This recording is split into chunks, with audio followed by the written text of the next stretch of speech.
메리 크리스마스입니다. 옆에 사람 분들 보시고 메리 크리스마스 인사 한번 하도록 하겠습니다. 메리 크리스마스, 즐거운 성탄입니다. 우리 예수님께서 탄생하신 즐거운 날입니다. 네, 오늘 성탄절을 맞이해서 우리 예수님의 충만한 은혜가 우리한테도 임할 줄 믿습니다.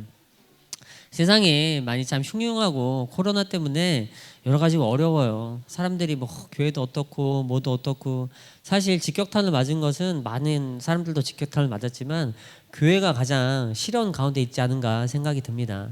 그래서 이렇게 어려울 때 사람들이 막 어렵다 어렵다 그렇게 하지만 그래도 우리 예수님께서 우리한테 은혜 주셔가지고 우리가 어제 또 축제도 하고 예수님을 이렇게 마음껏 성탄절을 즐길 수 있는 것이 큰 은혜인 줄을 깨달았습니다. 그리고 아버지께 이렇게 마음껏 예배드릴 수 있는 것 자체가 우리한테 큰 복입니다. 내가 우리 예수님을요, 내 목숨 걸고 사랑할 수 있는 것 자체가 나한테 생명인 거예요. 그래서 다른 것이 중요한 것이 아니고요, 우리가 함께 예배드리고 함께 예수님을 섬기는 것이 이거보다 더 큰 중요한 일이 우리한테 어디 있겠습니까? 그래서 지금 이런 시기에는 사람들이 많이 낙심도 하고 힘든 시기지만 이런 시기를 보고 가장 마음 아파하실 게 누구겠습니까? 우리 예수님 아니겠습니까? 근데 우리가 예수님한테 우리한테 친구라고 하잖아요. 근데 진짜 친구는요, 항상 어려울 때 함께 하더라고요.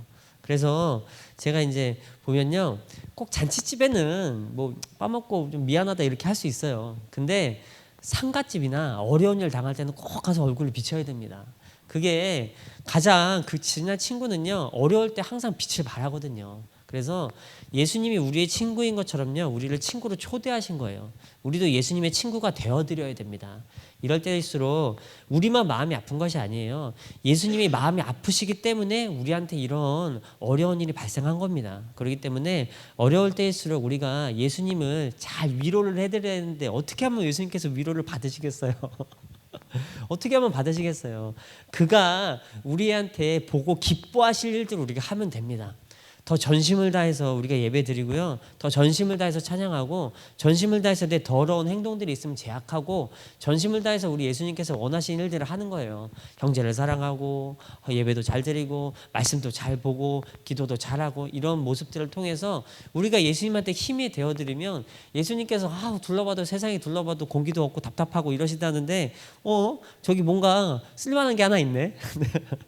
볼만한 게 하나가 있네, 이렇게 생각하시면 얼마나 큰 위로와 안위를 받아주시겠습니까? 그러면 그 복은요, 결국 우리한테 생명으로 갚아주시는 겁니다. 그렇기 때문에 이 예수님 탄생하신 성탄절에 우리가 흥청망청 놀고, 그러기도 또 어려워졌잖아요. 우리가 뭐 흥청망청 놀고 뭐 마음만 즐겁고 뭐만 하고 뭐 예수님 모르는 사람들도 뭐 성탄절만 되면 뭐 서로 케이크 받고 뭐 선물 달라고 그러고 뭐 애들도 아침에 일어나자마자 얼마나 실망을 하는가. 산타 할아버지가 선물 안 갖다 줬다는 거예요. 다 줬거든. 내가 다 사줬거든요. 근데 산타 선물은 또 따로라는 거야. 세상에 산타가 어딨어. 내가 산타다야. 그래서 다 그냥 예수님을 다 산타로 묻어버리고, 예수님을 다 뭘로 묻어버리고, 이제 미국에서는 크리스마스라고 부르지도 못하고 해피 할로데이, 일단 쓸데없는 소리나 대고 다니고, 얼마나 가슴 아픈 현실입니까? 그러나 우리가 아버지 앞에 우리 전심을 보여드리면은 아버지가 우리를 보고 기뻐하시면, 우리를 보고 또 우리뿐만이 아니라 우리 나라, 우리 민족의 죄도 사해 주시고, 또 우리나라를 보시고 마음이 기쁘시면 전 세계에 이 코로나도 물러가게 할 줄 우리가 어찌 알겠습니까? 우리가 이런 큰 뜻을 가지고 우리 전심을 다해서 나 하나하나가 새롭게 된다면 우리 예수님께서 크게 기뻐하시고, 이것만큼 큰 값진 선물이 어디 있겠습니까? 그래서 오늘 예수님은 탄생을 기념하는 이날에요, 나를 선물로 드리시기를 축복드립니다. 오늘 말씀 보면서 한번 같이 또 은혜를 나눠보도록 하겠습니다. 오늘 말씀은 크리스마스 때는 어쩔 수 없이 해야 되는 구절들이 몇 개 안 돼요. 얼마나 좋아요. 목사님들의 가장 고통스러운 건 아니에요. 왜냐하면 사는 것 자체가 다 이렇게 어려움도 있고, 그런데 목사님들이 항상 이제 설교 때가 되면 항상 고민하는 게 도대체 어떤 말씀을 전해야 되나. 그래서 아버지 어떤 말씀 전해야 돼, 이런 말씀 받는 게 사실 어려운 작업 중에 하나거든요. 근데 크리스마스는 참 좋아요. 마태복음, 마가복음, 누가복음, 요한복음 빼고 마태, 마가, 누가 중에 딱 그거 세 부분을 할 수 있는 게 딱 정해져 있습니다. 그래서 오늘 그 말씀을 가지고 왔어요. 오늘 말씀을 보니까요, 예수님께서 탄생하리라고 예언한 사건과요, 예수님이 탄생하신 것을 쭉 기록을 하고 있습니다. 대강을 요약하고 있어요. 2장부터는요 약간 세밀한 작업이 들어가는데, 그 전에 예수님께서 이런 일 때문에 이렇게 탄생하셨다라는 대강이 이제 미리 예고편처럼 마태복음 1장에 적혀 있습니다. 그래서 한번 보니까요, 예수 그리스도의 나심은 이러하니라. 그의 어머니 마리아가 요셉과 약혼하고 동거하기 전에 성령으로 잉태된 것이다. 그의 남편은 요셉은 의로운 사람이라 그를 드러내지 아니하고 가만히 끊고자 하여 이리를 생각할 때에 주의 사자가 현몽하여 이르되 다윗의 자손 요셉아 내 아내 마리아 데려오기를 무서워하지 말라. 그에게 잉태된 것은 성령으로 된 것이니라. 아들을 낳으리니 이름을 예수로 하라. 이는 그가 자기의 백성들을 그들의 죄에서 구원할 자임심이라 하니라. 이렇게 기록이 되어 있습니다. 요셉이 두려운 거예요. 자기랑 약혼한 여자가 이제 임신을 했잖아요. 근데 이제 유대인의 법에는 이런 일이 생기면 아주 더러운 일이다, 부정한 일이다 이래가지고요 아주 엄하게 처벌을 했습니다. 그렇기 때문에 요셉이 두려운 거예요. 그래가지고 이 여자를 내가 가만히 끊어야 되겠다. 그랬더니 꿈에 천사가 찾아와가지고 요셉아 그러지 마. 이것은 중요한 아기가 이 속에 들었다. 성령으로 말미암아 잉태된 거야. 네가 이것을 끝까지 지고 가야 된다. 이렇게 나와서 얘기를 해준 거예요. 그러면서 해준 얘기가 이는 그들의 죄로부터 그들을 구원할 자다. 구원자다. 라고 구원자가 네 안에 뱃속에 들어있다. 이렇게 말씀을 해준 겁니다. 그러면 예수님께서 우리에게 오신 목적은 아주 명백합니다. 우리를 구원하시는데 뭐 세상의 돈으로부터 물질로부터 명예로부터 이런 것들로 우리를 잘되게 해주시는 것이 1차 목적이 아니에요. 1차 목적은요 우리를요 우리의 죄로부터 구원하시기 위해서 이 땅에 내려오신 걸 믿으시기 바랍니다. 그래서 어디 말씀인가? 스가랴서 3장 몇 절이더라? 2절에 보면요 이렇게 돼 있어요. 예수께서 사탄에게 이르시되 사탄아 여호와께서 너를 책망하노라. 예루살렘을 택한 여호와께서 너를 책망하노라. 이는 불에서 꺼낸 그슬린 나무가 아니냐. 이렇게 돼 있습니다. 우리 삶이 다 타버렸다는 거예요.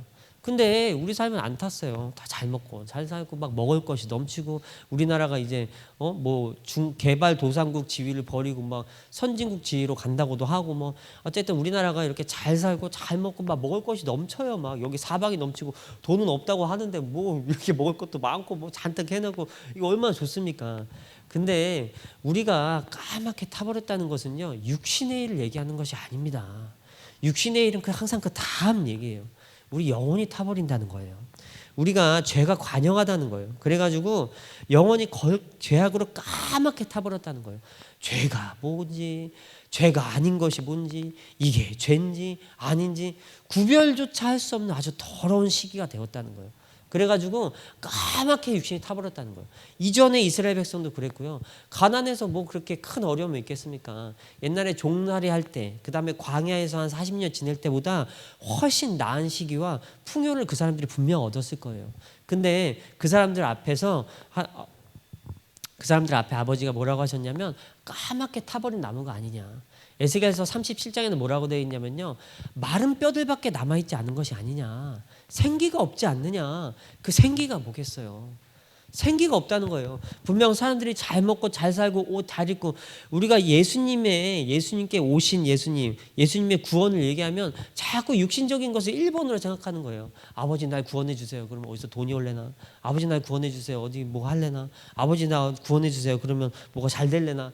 이런 거에만 항상 초점을 맞춘다는 거예요. 근데 그 전에 왜 그런 것들이 무너졌는지를 먼저 생각해 봐야 된다는 거예요. 그래서 영혼이 잘 돼야 돼 육신이 잘 됩니다. 영혼이 무너졌기 때문에 내 육신이 무너지고 있는 거예요.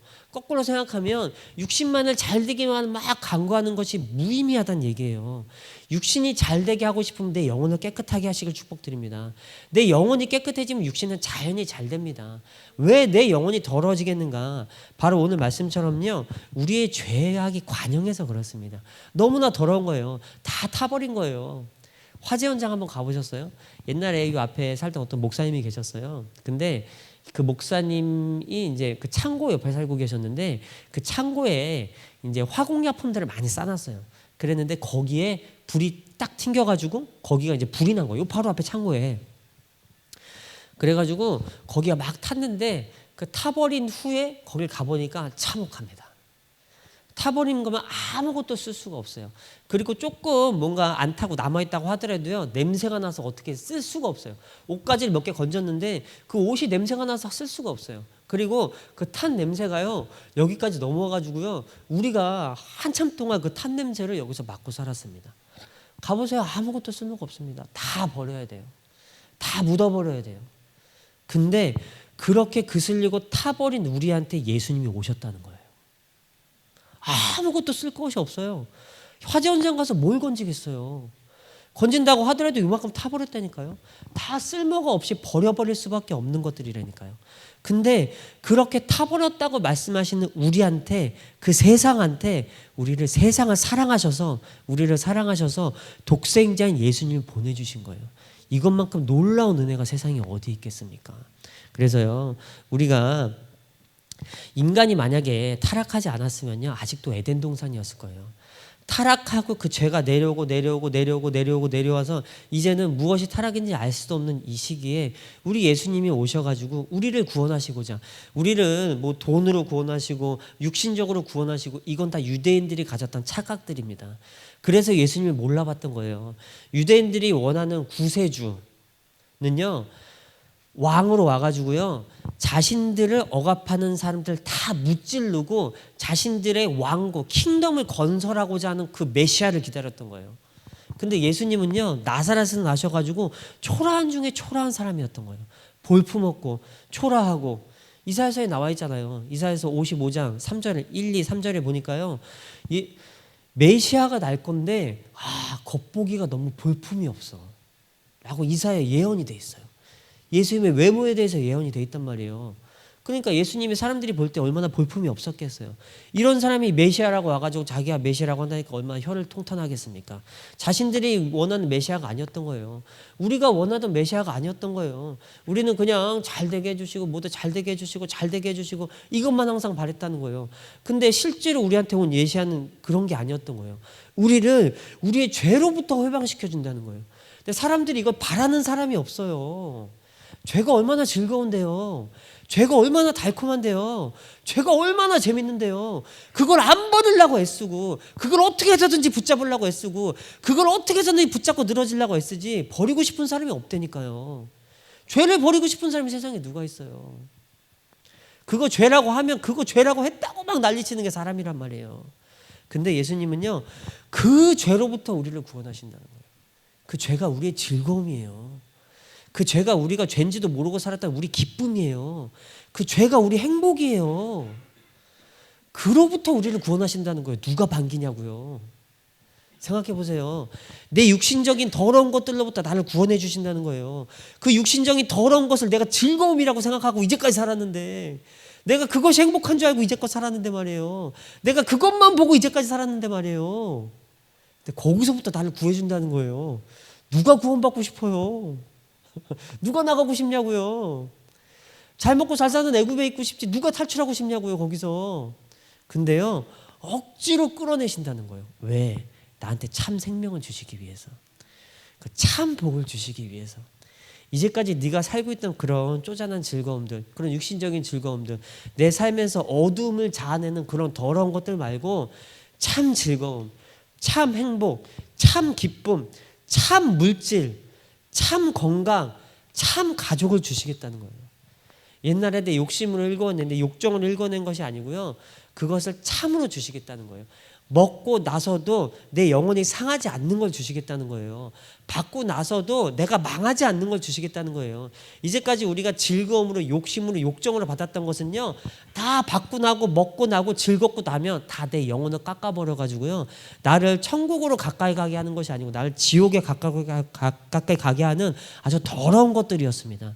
근데 이젠 그게 아니고요, 너를 거기서부터 구원을 꺼내 주셔가지고, 물론 고통과 고난이 따릅니다. 죽음을 통과해야 돼요. 거예요. 그러나 죽음을 통과해서라도요, 우리에게 그런 것들 주셔가지고 이제는 쇠하지 않고 불멸하지 않고 꺼지지 않고 그거 재물을 갖고도 네가 영생을 얻을 수 있고 건강을 갖고도 영생을 얻을 수 있고 자녀들을 잘 되게 해주고도 네가 영생을 더 가져갈 수 있는 그런 참 것을 우리에게 주시겠다는 거예요. 예수님으로부터는 참 구원입니다. 그렇기 때문에 우리 죄를 버리는 데 있어서 우리가 최선을 다해서 죄와 싸우기 위해서 피 흘리기까지 대항해야 될 줄 믿습니다. 우리가 싸워야 될 사람은요, 저 사람도 아니고 옆 사람도 아니고 고 목사님도 수미 목사님도 양 목사님도 누구도 뭐 와이프도 남편도 아무도 아니에요. 원장님도 아니고 누구도 아닙니다. 대통령도 아니고 우리가 최선을 다해서 싸워야 될 제1 목표는요, 바로 우리 속에 거하는 죄입니다. 내 더러움과 싸우는 거예요. 내가 주회동이 되고 목사가 되고 전도사가 되고 예수님 믿고 이러면 죄가 없나요? 아니요. 오히려 그게 더 더러워지는 거예요. 왜냐면은 내가 더러운 데 있을 땐 더러운 줄 몰라요. 근데 거룩하시고 깨끗하신 우리 예수님 옆에 딱 가면은 내가 너무나 더러워지는 거예요. 내 작은 그 더러운 것도요, 엄청 커 보이는 거예요. 그렇기 때문에 그걸 다시 바꿔 말하면요, 깨끗하신 예수님 옆에 있으면 내가 엄청 더러운 거란 말이에요. 더 더럽단 말이에요. 세상 사람들이 예수님 옆에 없이 세상에 있어서 더러운 것보다 내가 예수님 옆에 있어 더러운 것이 훨씬 더 더럽다는 거예요. 더러운 데 있어서 더러운 것보다 깨끗한 데 있는데 조금의 더러움이 더 더럽다는 거예요. 그래서 아버지가 꿈에 뭐 이렇게 나의 이제 과오를 보여주시잖아요. 그러면은 내가 생각할 때 이제 별것도 아니거든요. 사람들이 다 그냥 흔하게 쉽게 하는 것들이거든요. 근데 엄청 크게 보여주세요. 아니 이런 사소한 죄를 왜 이렇게 크게 보여주시나? 그게 아닌 거예요. 거룩하신 예수님 옆에 있으면 우리한테 거룩함을 요청하십니다. 근데 그 거룩함에 부합돼야 될 내가, 세상 사람들은 상관없어요. 자기 마음대로 살든 더럽든지 말든지 자신들의 길로 갑니다. 근데 거룩한 예수님 옆에 있는 내가 조금만 더러우면 그게 너무 더럽고 예수님 너무 불편하게 해드리는 거예요. 그렇기 때문에 최선을 다해서 나의 더러운 죄와 싸워서 승리하시길 축복드립니다. 다음 말씀 한번 보도록 하겠습니다. 보라, 처녀가 잉타여 아들을 낳을 것이요 그의 이름을 임마누엘이라 하리라 하셨은즉 이를 번역한즉 하나님이 우리와 함께 계시다 함이라. 요셉이 잠에서 깨어 일어나 주의 사자의 분부대로 행하여 그의 아내를 데려왔으나 아들을 낳기까지 동침하지 아니하더니 낳음의 이름을 예수라 하니라. 이렇게 되어 있습니다. 그래서 처녀가 잉타여 아들을 낳을 것이요 그의 이름은 임마누엘이라 하는데 이를 번역하니까 하나님이 우리와 함께 계시다 이렇게 되어 있습니다. 하나님이 한 번도 우리를 떠나신 적이 없습니다. 예전에도 그러셨고 지금도 그러셨고 장차 앞으로도 우리와 항상 함께 하세요. 옛날에 이스라엘 백성들에게는요, 하나님이 텐트를 치셨어요. 그래가지고 장막을 지으라. 그래가지고 뭐라 그러죠? 텐트 오브 미팅 이라고 그러죠. 거기를 쳐가지고 성막 죄송해요. 그 성막을 쳐가지고 그 성막 안에 하나님이 거하셨어요. 그래가지고 출애굽기 40장에 성막을 딱 거해놓고 보니까 연기가 가득한 거예요. 그래가지고 하나님이 거기 임재하신 거예요. 그래가지고 하나님이 임재하셔서 거기서 대제사장을 1년에 한 번씩 만나고 그 성막을 중심으로 이스라엘 백성들이 움직였습니다. 근데 그 성막이 성전이 되었는데 성전이 완전 무너져 버린 거예요. 그랬더니 이스라엘 백성들에게 성전이란 하나님인 거예요. 하나님을 섬기는 장소인 거예요. 하나님이 거기 임하시기 때문에 이스라엘 백성들에게는 성전이 너무너무 중요한 거예요. 근데 성전이 완전히 부서져 버린 거예요. 얼마나 상심이 큰 놀라움이 그 사람들에게 임했겠습니까? 근데 예수님이 오셔가지고 임마누엘이다. 하나님이 그들과 함께 계신다. 이렇게 돼 있습니다. 요한복음 1장 14절에 보면 이렇게 돼 있어요. 말씀이 육신이 되어 우리 가운데 거하심에 이렇게 돼 있습니다. 근데 그 거하심이라는 단어가요, 헬라어로 스케노예요. 스케노가 무슨 뜻이냐면 거하심에, 거하다 이렇게 번역이 돼 있지만 원 뜻은요, 텐트 친다는 뜻입니다. 그래서요, 말씀이 육신이 되어 우리 가운데 텐트를 치셨다 이렇게 돼 있는 거예요. 그 텐트가 뭐겠어요? 광야에서 아버지가 이스라엘 백성들에게 내가 너희와 함께 있다는 증거로 육신적으로 보여주는 성막을 지으셨는데 그게 바로 텐트인 거예요. 그 텐트가 우리 바로 예수님의 현현이신 거예요. 그래서 그 장막 자체가 육신을 입고 오신 거예요. 그래서 그분이 오셔가지고 우리와 함께 계셨고요. 그분이 가셔가지고 우리한테 성령님을 보내주셨습니다. 그래서 계시록 7장에 뭐라고 되어 있냐면요. 7장 15절 보니까요. 그러므로 그들이 하나님의 보좌 앞에 있고 또 그의 성전에서 밤낮 하나님을 섬김에 보좌에 앉으신 이가 그들 위에 장막을 치시리니 이렇게 되어 있습니다. 이 장막을 치시리니가요. 요한복음 1장 14절에 거하심이랑 똑같은 단어예요. 스케노가 쓰였어요. 그래가지고 하나님께서 우리에게 장막을 치신다는 것은요, 예수님이 오셨고 예수님이 가시고 우리를 고와 같이 버려두지 아니하시고 우리에게 성령님을 보내주셔가지고 다시 한번 우리에게 장막을 치셨습니다. 바로 여기다가 내 육체에다가 말이에요. 이제는 옛날에 광야에 있었던 것처럼 육신에 보이는 들고 다니는 천막을 들고 다니는 것이 아니고요. 실제로 하나님께서 오셔가지고요. 예수님이 오셨다 가시고 실제로 그 성령께를 보내주셔가지고요. 우리 안에 장막을 치시고 우리 안에 예수님이 거하시고 우리 안에 하나님이 거하고 계신 거예요. 우리가 바로 그의 장막이 되는 거예요. 우리가 바로 그의 텐트가 되는 거예요. 그래가지고 우리가 이제 우리 안에 예수님을 모시고 다니는 거예요. 그렇기 때문에 내가 어딜 가나 이분을 소중하게 모시고 이분을 소중하게 생각하고 이분을 평안하게 해드리면 내 삶이 평안합니다.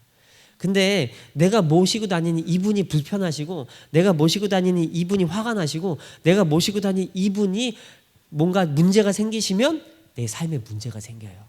그렇기 때문에 항상 하나님은 태초부터 말세까지 한 번도 우리를 떠나지 아니하셨어요. 항상 우리 안에 텐트를 치시고 항상 우리 안에 함께 계십니다. 그 구주가 나신 예수님께서 오늘 오신 날이 바로 오늘입니다. 이렇게 뜻깊고 전 세계 역사적으로 우리 지구 역사에서 가장 뜻깊고 가장 기쁜 날인 줄 믿으시기 바랍니다. 그래서 우리가 어저께 다 같이 모여서 축제도 하고 너무나 즐겁고 좋았습니다. 그러더라고요. 예전까지는 이런 거 하면 너무 싫었어요. 제가 이렇게 사람들 앞에 나서고 뭐 하고 이런 걸 너무 싫어해요. 부끄러움이 많아요. 그래가지고 사람들 앞에 나서고 이런 걸 너무너무 싫어해요. 설교도 어떻게 하나 몰라요. 근데 해요. 근데 뭐 여기만 나오면 또 느낌이 달라요. 어제는 사회분담가 막 버벅버벅 대는데 막상 또 설교하러 나면 버벅대진 않잖아요. 참 이상하다. 아버지가 이거 할 때는 힘을 주시나 봐요. 감사해요. 근데 너무 이런 걸 싫어해가지고요. 한동안에 옛날에 이제 한 벌써 20년 여기 있었잖아요. 근데 옛날부터 이제 막 이런 거 하자 그러면 너무너무 싫어가지고 막 이러고 다녔어요. 야, 안 하면 안 되냐? 안 하면 안 되냐? 안 하면 안 되냐? 근데 작년에 진짜 안 했잖아요. 작년에 진짜 못했잖아요. 근데 코로나 갔다가 딱 왔는데 너무 마음이 쓰린 거예요. 정말로. 딱 와가지고 아무도 없어요. 아무도 없고 사람들 다 이제 복귀를 하고 있는 거예요. 제가 이제 저희가 좀 늦게 왔어요. 좀 이렇게 그 증상이 안 떨어져가지고 좀 늦게 왔단 말이에요. 그랬는데 사람들이 막 복귀하고 있는 타에 예배당에 아무도 없는 거예요. 근데 혼자 앉아 있는데 여기 이제 불이 딱 켜져 있는데 그 십자가가 너무 밝게 느껴지는 거예요. 까만 데서 보니까. 근데 거기 가가지고 죽는 줄 알았죠. 가가지고 왠지 장례식장 같이 생긴 그런데 사람들 다 가둬놨더라고. 그래서 죽는 줄 알고 이제 갔다가 여기 왔는데 저 밝은 십자가를 보니까 마음이 이상하더라고. 그리고 크리스마스 때 예수님 섬기지 못한 것이 너무 마음이 아팠어요. 그래가지고 올해는 이제 또 이걸 하겠다는 거예요. 근데 사람들이 반응이 안 좋더라고. 아유, 뭘 대충 하지 뭐 이런 반응이 있는데 아니죠. 예수님의 생신인데 우리가 누구보다 열심히, 누구보다 특별하게, 누구보다 돈을 써서라도, 언제보다도 돈을 써서라도, 어려운 게 중요한 게 아니에요. 축제를 한다는데 아낌없이 돈도 쓰고, 이런 거 다 빚 갚으면 얼마나 좋겠어요. 그게 아니에요. 빚을 내서라도 해야 되는 거죠. 최대한 성대하게, 최대한 기쁘게, 최대한 아낌없이. 실제로 그렇게 했잖아요. 우리 상황보다는 좀 넘치게 한 것 같아요. 아버지 감사해요. 그렇게 할 수 있게 해주셔서. 최대한 그렇게 해드리면 하나님이 기뻐하시면 끝납니다. 아버지가 우리를 기뻐하시면 끝나요. 아버지가 우리를 보고 기쁘다. 너희가 내 자녀인 것이 너무 기뻐. 너희가 너희와 함께하는 것이 너무 기뻐. 내가 너희가 내 안에, 내가 너희 안에 있는 게 너무 기뻐. 아버지가 기뻐하시면 다 끝나는 거예요. 코로나고 뭐고 이런 더러운 것들 다 끝납니다. 아버지가 뭔가 우리가 기뻐하지 않으시기 때문에 그러는 거예요. 그럴 때, 이런 때일수록 얼마나 좋습니까? 이렇게 우리 예수님의 생신을 기념하는 날을 정해놨잖아요. 어떤 사람들은 뭐 이게 예수님이 25일날 태어나셨네 안 태어나셨네 갖고 뭐가 중요해요. 내 생일이 12월 11일이에요. 근데 12월 11일 말고 이제는 내 생일도 이제 좀 이날이 마음에 안 든다. 우리 예수님의 생일하고 좀 맞춰봐야 되겠다. 예수님 뒤에 숨어야 되겠다. 그래가지고 내 생일 12월 24일로 바꾼다는 게 뭔 상관입니까? 내 생일은 1년에 하루 그냥 기념하는 날일 뿐일 거예요. 뭐 날짜가 맞네 안 맞네 뭐 그런 거 갖고 맨날 그래요.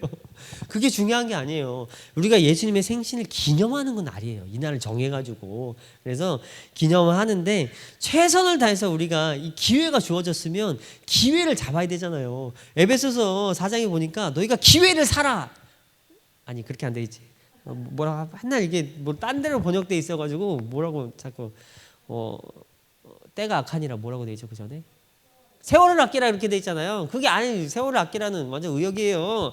직역하면 기회를 사라는 거예요. 그 기회를 사라 그 전에 문맥에 뭐라고 돼 있냐면 너희 더러운 것이 빛 안으로 드러날 거야. 빛이 너희를 비추면 너희 더러운 아주 숨겨 있는 그 속에 있는 더러운 것들이 드러날 거야.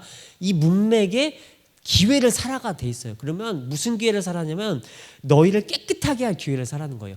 회개할 기회를 잡으라는 거예요. 너희가 찬스가 왔을 때 잡으라는 거예요. 이런 것만큼 좋은 찬스가 어디 있습니까? 네, 안 모이고 안 하고 이러려고 하는 게 아니고 물론 못 그런 데도 많이 있어요. 그런 교회들 탓하는 것이 아니고요. 상황이 어쩔 수가 없이 이렇게 돌아갔습니까? 이런 상황을 우리가 개탄스럽게 생각하고요. 최선을 다해서 아버지께 기쁘게 보여드려야 한다는 거예요. 우리는 할 수 있는 기회가 주어졌다는 얼마나 감사해요. 뭐 돈 좀 주어지는 것보다 이렇게 아버지를 섬길 수 있는 기회가 주어졌다는 게 얼마나 크게 감사한 일입니까? 믿으시기 바랍니다. 그래서 우리한테 이런 기회가 주었을 때는 최선을 다해서 잡는 거예요. 그래가지고 이것도 하고 저것도 하고 연습도 하고 바쁜 날 중에 내서 뭐 연습도 하고 아예 그거 하는데 갑자기 뭐 하수도가 터져가지고 막 땅이 꺼지고 있어서 공사도 하고 막 피곤한 중에 모여가지고 막 이런 것도 하고 저런 것도 하고 그러나 그렇게 해서 예수님 앞에 딱 드러내뒀더니 얼마나 예수님께서 기쁘게 받으셨는지 믿습니다. 네. 우리 소라 전사님 병 안 났나 모르겠어요. 네. 네. 그게 영상 있잖아요. 제가 한마디 좀 변호를 좀 해드릴게요. 영상을 그렇게 보잖아요. 그러면 영상이 재밌다 이렇게 생각이 드시잖아요. 그럼 거기에 그 영상을 만든 사람이 갈아져 있는 거예요. 믹서기로 갈아서요 그 영상에다 갖다 부어놓은 거예요. 그 영상들이.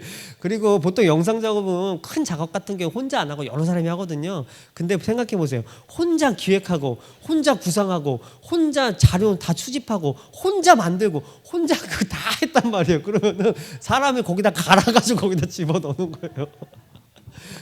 아버지가 크게 영광 받으셨을 줄 믿습니다. 원래 모든 행사는요 기획하는 게 중요하거든요. 근데 혼자 기획하고 혼자 사람들한테 뭐 소라 선생님 말도 세게 안 하잖아요. 우리 여인이 같은 경우는 빨리 모이세요, 빨리 오세요 막 이랬을 거잖아요. 근데 소라 선생님은 피곤하시겠지만 오늘 저녁에도 연습해요, 모여주세요 이렇게. 네. 치지도 않고 사람들도 다 모아. 그래서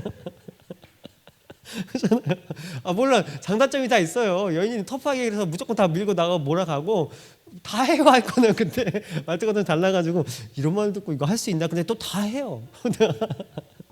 다 혼자 기획하고 혼자 다 하고 아버지께서 100배로 받으실 줄 믿습니다. 우리 다 같이 노력해가지고 아버지께서 열심히 해드렸으니까 아버지 100배로 받으시고 아버지 우리의 간절한 소원과 소망은 이 민족과 전 세계에 있는 코로나를 물러가게 해주시고 다시 한번 예배가 회복되어서 아버지를 마음껏 예배 드릴 수 있는 이 시기가 이 성탄절 이후로 우리에게 그런 큰 은혜가 임할 줄 믿습니다. 네, 오늘 말씀은 여기까지 하고요. 우리 다 같이 우리 예수님의 생신을 축하드리면서 크게 박수 한번 드리겠습니다. 예수님 생신 축하드립니다. 우리의 사랑을 받으신 하나님 감사드립니다. 예수님 사랑합니다. 이런 큰 고백이 우리한테 있게 될 줄 믿습니다. 저희 다 같이 그렇게 해달라고 우리 주여 부르고 잠시 기도하고 그 다음에 이제 마치도록 하겠습니다. 주여 한번 부르고 기도합니다. 주여 하나님 감사합니다. 오늘도 거룩한 나라를 켜신 하나님 감사드립니다. 아버지